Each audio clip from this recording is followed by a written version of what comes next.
Morning, everyone. This is a real pleasure to talk about my church and the people in my church. Well, you are the church, so I'm happy to be here. I titled that my piece "No Longer Strangers or Sojourners" because it has a lot to do with the welcoming that we experience here.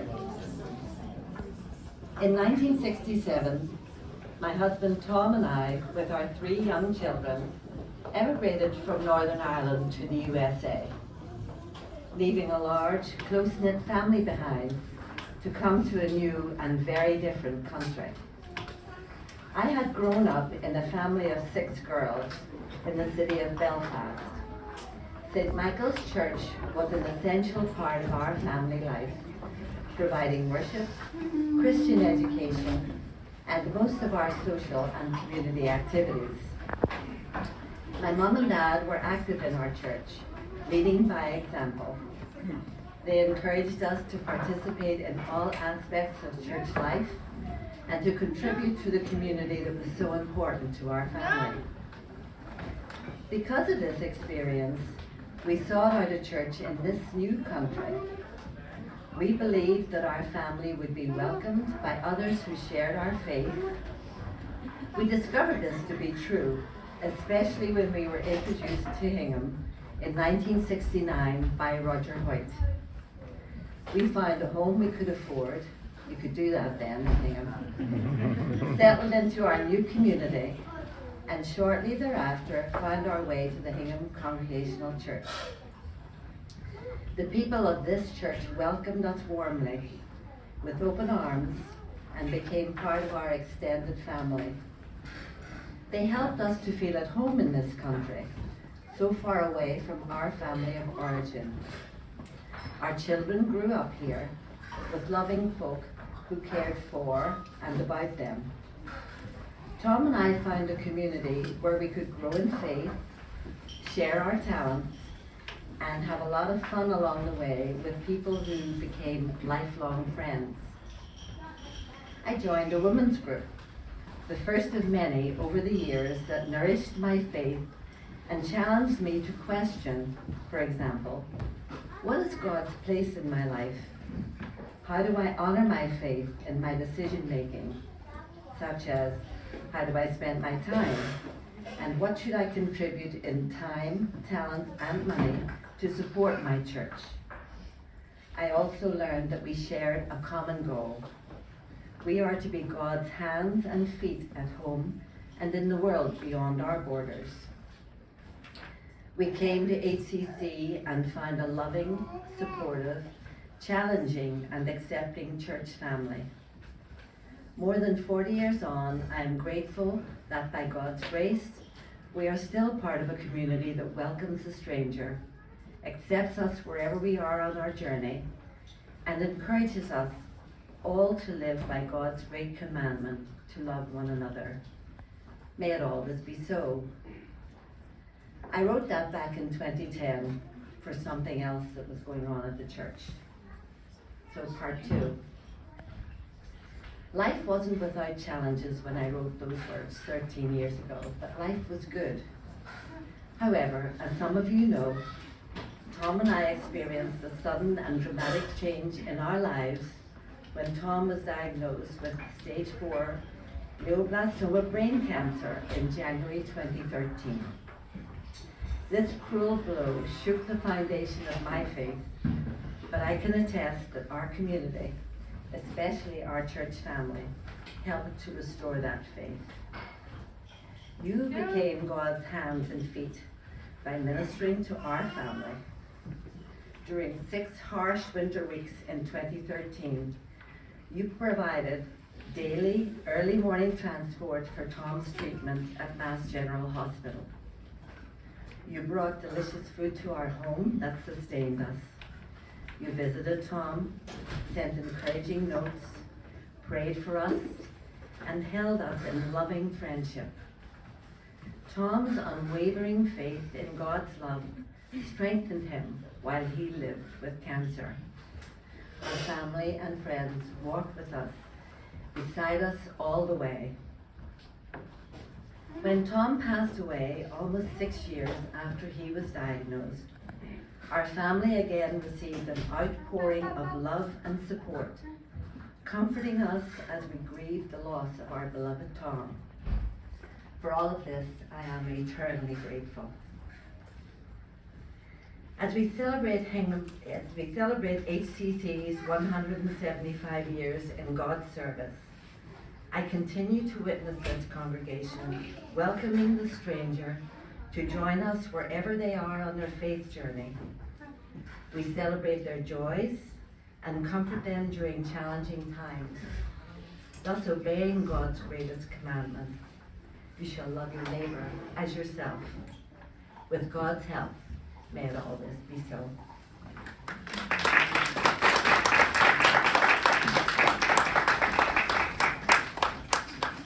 And this is one of the children.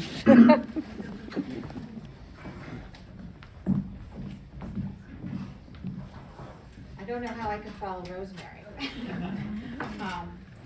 I tried to just make a few notes, and I'm going to just speak to you of my love of work camp. Our children were raised in this church. Perfect attendance in Sunday school, but I don't know what they learned down there. And then there was a time when we went through some real hardship with our oldest daughter, and she's given me permission to say that. She was extremely depressed, struggling in 7th or 8th grade, but part of our youth group.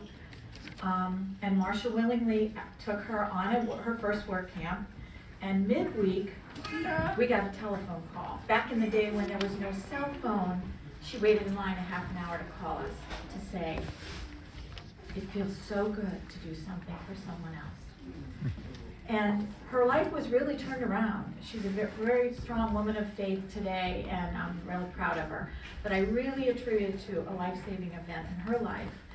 Those of you who don't know about what that work camp was, Marcia Cham, assistant pastor of our church years ago, started it. And I want to say, did we do 30 of them? 30? About that. 30 of them total. I sort of came in mid-path in there. And we took as many as 76 children at one time. We took big groups. A few years after that experience with our daughter, I was at a parents' meeting, and they needed a volunteer for a woman chaperone. And my daughter kind of raised my hand. And I got involved, and I went on my first work camp. Slept with my daughter in a pup tent on a mountain in Colorado. Woke up to one of the most beautiful sights I'd ever seen. Paul Jeffries was my new friend there, and he said, just be open to everything. There's going to be some new things for you. And I learned to get up, go to morning program, have devotions with children I didn't know on a work site with severe poverty. Kind of go out of my comfort zone. In Hingham, we write a check when we need something done. And I learned to use a hammer and build a deck, do roofs, have devotions at lunchtime, come back to the school and take a trickling ice cold shower if I was lucky, eat cafeteria food, sleep on the floor with our children, again have evening devotions, sing songs of praise, let it all out, form bonds with people from all over the country, children, adults. Some of my best friends are from those days. I have adults and children that I still share memories with, and there's memories all over up here. Paul brought in a bunch of shirts that we wore. This quilt was made by a girl in Vermont, my kind of niece that went on trips with us. It's her work camp shirts. I want to say that we all grew up in this lovely town, and then do our children really know about poverty and becoming the hands and the feet and the face of Jesus to other people. And I learned all that through our work camp experiences. I think I'll turn it over to Paul now. There's a bunch of, I was going to read some things from the kids, but there's things up here if you want to read them. Our children did write that they saw, God. They learned about God and service on these trips. And I think that is a wonderful gift our church gave to them. Thank you.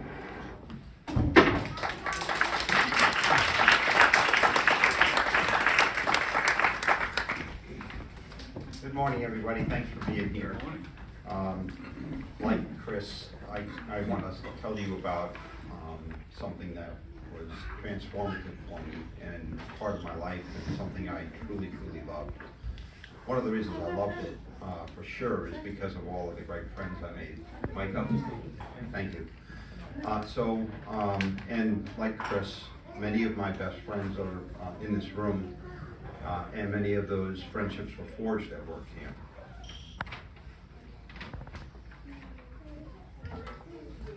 I'm going to tell you about my first work camp. It was in 1996. My daughter joined me. I have 3 children, now 41, 34, and 30.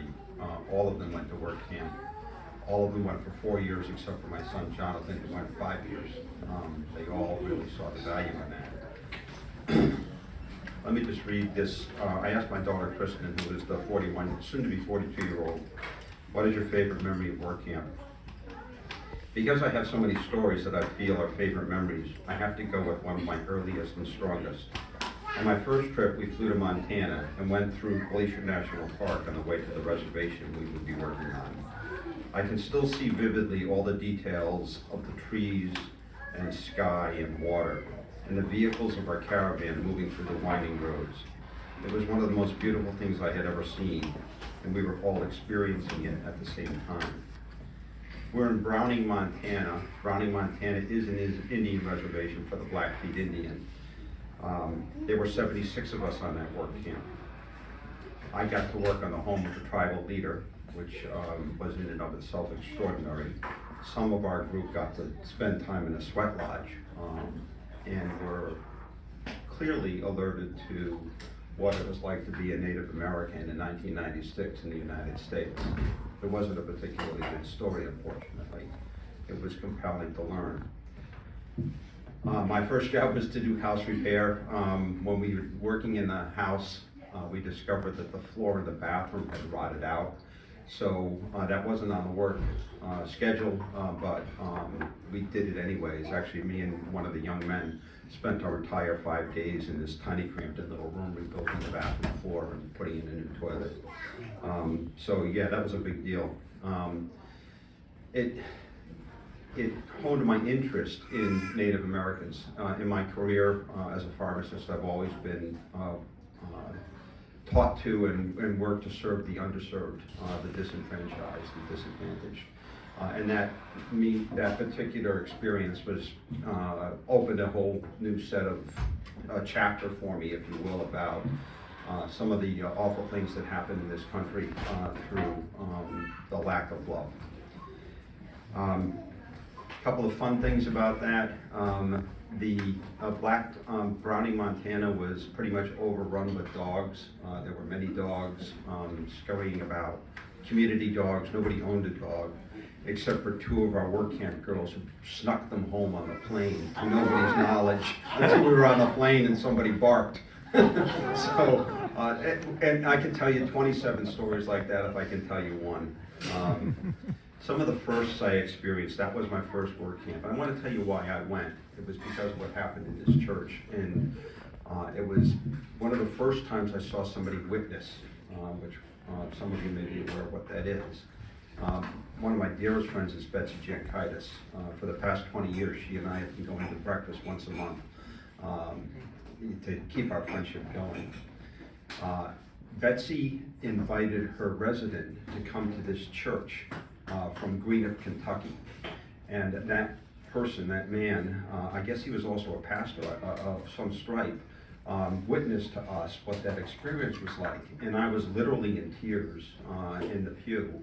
My daughter was sitting next to me, and I leaned over to her and said, we got to do this, right? And she said, yeah, Dad, we're going to do this. So the bonds, it's really hard to describe just how close those bonds were. A couple of other firsts. I had never slept on the floor in a room with 200 men at the same time. In Browning, Montana, we all slept in the gym. It smelled like the wrestling match room that it was. Just saying. I had never driven a caravan of 15 passenger vans. You can't do that anymore. It just doesn't happen. Taco Tuesday, oh God, the things we had, the sacrifices we had to make. Eating school food, you know, for 5 days from the cafeteria. I will say that we occasionally snuck off. So I can remember 3 memorable occasions, but one was with Betsy that first year. We went to one of the great lodges of Glacier National Park to have lunch. Connie Beal and Betsy and I. And then one year, also on an Indian reservation in Ontario, Canada, I jumped into a very slow-moving van that was being piloted by Terry and Chris in the front seat, and they were sneaking off to get some real food, so I just I joined them for that. Showering with cold water was always a lot of fun. First time, later, fast forward, Accident, Maryland. There was a place called Accident, Maryland. It is in Appalachia. I was prayed over in tongues by my resident. Well, that was an extraordinary experience, I must tell you. I had never participated in praise music. So not only did we do praise music, but we did praise dancing. And I had never done that, but I went up. I got down on the floor and I got down on the floor. Just that was the name of the song, something like that. It's hard to pick out any one single thing that makes us who we are. It's all a matter of accumulated experiences and memories. So for those of us who have been to work camp, those memories include our first encounter for some of these kids with abject poverty, with being able to express their love for God or their questions about God in a public space, and to do that with people from all over the country, and with us as a group in the church, and to share that and have that kind of reflection. I saw my kids grow in faith, and all of them are still attached, right? So, my daughter struggles with it, but my 2 boys are totally into their faith. So it's, and that was a big foundation for them. So, I mean, that's why we went. My wife tells me that I'm still an adolescent boy. And so part of the reason I went was because I could be an adolescent boy for 10 days. And, some of the best relationships I made were with the kids. Lizzie Shorey, we go way back, really, from the first time she was at work camp. Alex Crum and several of these other kids, Ryan Tebow, we became friends at work camp, and certainly all of the chaperones that are now some of my best friends. I'm looking at the back room near to Jeff Bettinger, one of my closest friends. Jeff is a work camp hero. He directs work camps now, and he's done 20 or 30 of them at this point in his life. And he was the inventor of, do you have your fish? So Jeff had an idea to create these fish. He's made 4,000 of them, and he would bring them to the work camp, hang them on somebody's neck, and if somebody says they like it, you'd give it to him or her as a way of connecting. Little traditions like that, and again, there are so many of them. So I really don't have a whole lot more to say than that. Let me read one. So when we were in the plane or the bus coming back or in the vans, we were asked to write a reflection. And there are, many of these. All of them are compelling to read. I'm going to read one from Alden Bush from 2007. We sat in a small circle on the gym floor of Oak Hill High School. 6 people from 6 different states, 6 different churches, tightly holding hands, tears streaming down our faces. In just 5 days of hard work, we had shared an experience of a lifetime together. As our residents joined our circle, they expressed their deepest thanks for what we had done for them. One had described how he was so grateful that people like us still existed in the world. This sent shivers down my back. I realized how much we had changed these people's lives. I feel we are all able to grow from this experience as well. This is my 3rd year of work camp, and every year I meet people with overwhelming love for one another and amazing spirits. This love is contagious and has inspired me to be a better person. These 10 days can change your life forever. As you become closer to God, you become closer to yourself. Yeah, you called me. There are some artifacts from work camp if you want to browse. It was all about affirmations. We would like care cards, little love notes to each other. And it was just a super great experience. So thanks for letting me tell you about it.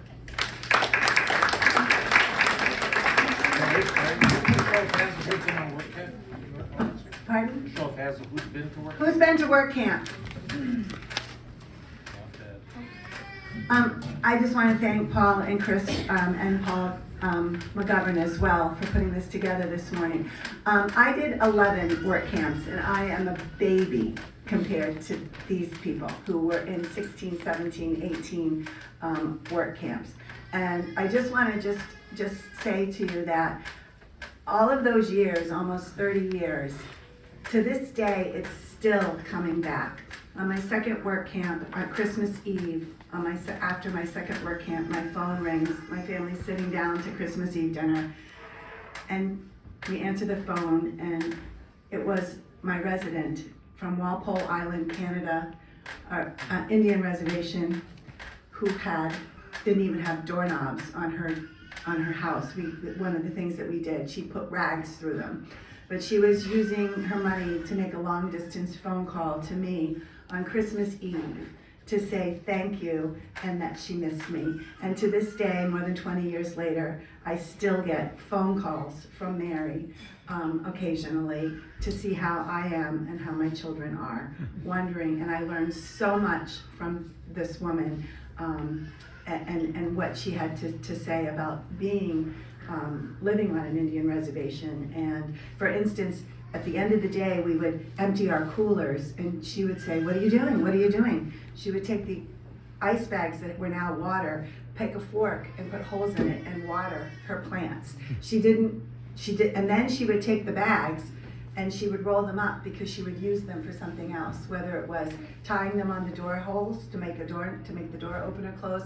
So we just learned so much. And it's still going. It's no longer doing work camp anymore, but it's still coming back to us, people. It really is. So thank you all for listening, and thank you, Rosemary and Paul and Chris. I think this will be something that'll go in our HCC archives. Thank you.